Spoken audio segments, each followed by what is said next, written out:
So yesterday I posted an interview with Kezia Noble, who is like a game guru. She's like, she teaches game to guys, right? I posted an interview with her and oh man, the comments section, holy shit, right? Everybody had like a freak out, right? Okay, like the first thing was that everybody accused me of being contradictory because the video right before I posted the interview with Kezia was a video called Never Take Advice from a Woman in Your Life, right? So, you know, they said, oh, well, you said in this video, never take advice from a woman, and here you are bringing this thought, because a lot of people just disparaged Kezia just because they didn't like her looks or what have you, or just because she happened to be a woman, right? You're bringing on this thought and you expect us to take her advice. You're contradicting yourself. You know, I mean, so that right off the bat taught me or told me or showed me that a lot of people who were throwing shit my way hadn't actually bothered to watch my videos, for crying out loud. What I said was, don't take the advice of the women close to you, the women in your life. Because those women, because they love you and care for you, they're willing to say practically anything to make you happy, including giving you bad advice, whereas a guy won't. Or, more to the point, a woman who is not in your life, a woman who is indifferent to you, such as Kezia Noble, will give you the straight dope. She'll tell you what's what, right? So there was no contradiction, but of course, you know, common sector spurred out. But that wasn't the issue that bugged me, or not bugged me. Let me explain. See, Kezia and I see eye to eye on one key issue, which is that you don't need to be particularly handsome or particularly rich to get the hottest girl at wherever you happen to be, okay? You don't. You need to have game, tight game. Sometimes these women are just really hard to land, sure, like, you know, sometimes it's really hard to get that marlin or whatever, but, you know, you can do it if you know what you're doing, right? If you know game and you know it well and you practice it well, right? Kezia and I believe that because in both of ours experience, right, independent one of the other, of course, we've seen it. We've seen the handsome, rich guy have zero game and not get the girl that he wanted. And we've seen the ugly, broke-ass guy get the woman of every guy's dream, right? Because he's got game. And we've seen that. And we've seen that evolution of guys who didn't have any game and who learned it and became good with girls, irrespective of their looks, right? But there were these guys in the comment section, and it's really interesting because they were virulent about this. They said that only good looks and money will get you girls, right? And for me, running this channel and producing this content and giving you this content, it was incredibly frustrating because, see, I made the effort to bring on Kezia and I interviewed her and I edited it, and it took a long time to create that post to put it up there. And, you know, the whole point of it is, you know, here's water. You've been crossing a desert and you're tired and exhausted, and here's the water, right? This woman can, you know, help you in your problem. And the guys are like, no, it's impossible.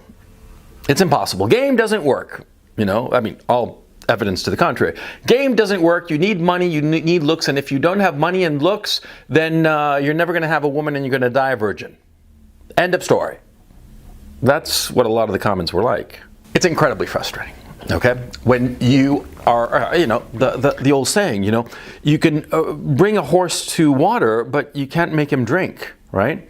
You're showing a guy how he can, lose his virginity in many cases. He can stop being an involuntary celibate, or he can improve his social life, his romantic life. You're showing him the tools. You're showing them like on a silver platter right in front of him, and he refuses them. And he just like shakes his head and just like scoffs and yells at you and flings insults at you and calls you a simp and all the rest of it. And the thing is, see, this is an important lesson because you're going to find a lot of guys like that in your life, okay? I mean, not a majority, thank goodness. It'll be a vocal minority, you know? I mean, of the total population, it's maybe 1 or 2 percentage points, right? But they're the most vocal. They're the loudest. And they're going to say no. no matter what you present to them, okay? Now, you got to pay attention to these guys. You got to pay attention to them and you got to avoid them, okay? Because they're going to bring you down. They're always going to say no, that something is not possible. It might not be the same guy saying this, it might be a guy is a buzzkill insofar as women is concerned, but a cheerleader, and a great cheerleader insofar as, say, business is concerned, or vice versa. You see what I'm saying? See, but you have to identify these buzzkills. You have to identify these guys who refuse to see the possibility of advancement in a given situation. These guys that you bring them to the water well, to the oasis in the middle of the desert, and they refuse to drink. You got to understand that nothing you say to them is going to make them change their minds. You got to understand that. I learned this lesson the hard way years ago. Because years ago I was involved in different projects that were very unique and very novel, and I had to bang my head against a lot of people who were just naysayers. And I learned by that constant headbanging that, something, it's just not worth it. See, these guys who just don't want to believe something, and you're showing them proof positive, and they refuse to believe it, they refuse to accept it, there's nothing you can do. You just got to avoid them, Arguing with them, for you, it's just going to be frustrating. It's going to be an energy suck. You're not going to get anywhere. You're really not. And the thing is, see, they're going to start flinging shit at you and disparaging you because, of course, they don't have logical arguments to refute what you're telling them, the truth that you're showing them. They don't have any logical arguments, so they're going to shit on you personally, ad hominem attacks. They're going to call you, like they called me in the comment section, they're going to call you a simp or a Coach Blue Pill or a cock or this, that, the other, all kinds of shit, right? Now, of course, I'm old enough that I could give a shit, I mean, I've been the recipient of so many insults over the decades, right? That at this point in my life, fuck it, you could call me anything, and I could care less, right? But when you're younger, you care about such things. When you're younger, in your 20s, in your 30s even, you care. Yeah, and don't tell me you don't, you do. If somebody says that you're a fucking simp or a cuck or a weakling or this, that, the other, anything negative, right? You're going to be like, no, I'm not, and you're going to be a little defensive, and you might even overcompensate to prove that you're not that thing, that negative thing, right? Yeah, I know, because I've been there, for crying out loud. I was a 20-something, 30-something insecure guy who, if you called me chicken, I'd be like, no, I'm not chicken. I can play in the freeway just like anybody. You just watch me. Watch, I'm going to go and play in the freeway, and you'll see that I'm not a chicken. Yeah, of course, okay? I know, okay? Don't tell me otherwise, right? But now, as a 50-year-old fart, I could give a shit if somebody tells me this, but the point I'm trying to get to is that, see, these guys, you got to be careful. You got to be real fucking careful, okay? And you got to recognize that they do not want to see something because their entire personality or their entire worldview depends on not seeing something. You see what I mean? Like, take the comment section in the Kezia Noble situation, right? A lot of these guys were shitting all over Kezia, right? And they were belittling her looks and what have you, and commenting on her gestures and whatever. But they weren't listening to what she was actually saying, and what she was saying was actually sensible, right? Because these guys just wanted to shit on her and confirm their worldview. Because by confirming their worldview, irrespective of the evidence, they feel that they are not wasting their lives or that they have not failed. Because that's the thing. See, these guys who are shitting all over Kezia, right, and saying that only looks and money matter to get a woman, which is patently not true. You see it all the time. Ugly guys with hot women, rich, handsome guys with just the dregs, for crying out loud, right? Well, see, these guys need to hold on to these beliefs because that way it explains to themselves why they failed with women. You see what I mean? See, by holding on to these myths that are not true, they can explain away their own failures. Okay? Now, so, I, of course, was not going to argue with him for two reasons. Number one, I know it's pointless, and number two, I'm not going to fucking get into a grudge match with members of my own fucking audience. That's absurd, right? So, I just let it slide, but it got me thinking. It got me thinking, and it got me to realize that this defeatist attitude of these guys is just very dangerous. You cannot allow it to pollute your psyche. You can't. Because it's very easy for these naysayers, these defeatists, to pollute your head, okay? To put the seeds of doubt. And because it's easy. It's easy. That's the thing. That's what's so seductive about their position. It's easy to say, I don't really need to improve myself and learn this game shit because all women are whores and they only go for rich, attractive guys. And since I'm not rich and I'm not attractive, fuck it. I don't have to do anything. You see how easy and attractive that position is? You see how easy it is to just just give up. That's the thing. That's the thing that drives me a little bit nuts about these defeatists, that they encourage other people to give up. Now, I don't mind if somebody gives up. If they decide to give up, well, fine. But what I do object to is when somebody who has given up starts encouraging others to give up too. That bothers me, okay? Because I'm not making a fucking channel for a bunch of fucking defeatists. I recognize that I'm going to have a certain small minority of people, a very vocal but small minority of people who are going to be defeatists, who are going to be like, I can't get women, so there must be all whores, and only rich, handsome guys get them, and since I'm not, I'm just going to give up. I can put up with that because, you got to take the bitter with the better, you know what I'm saying?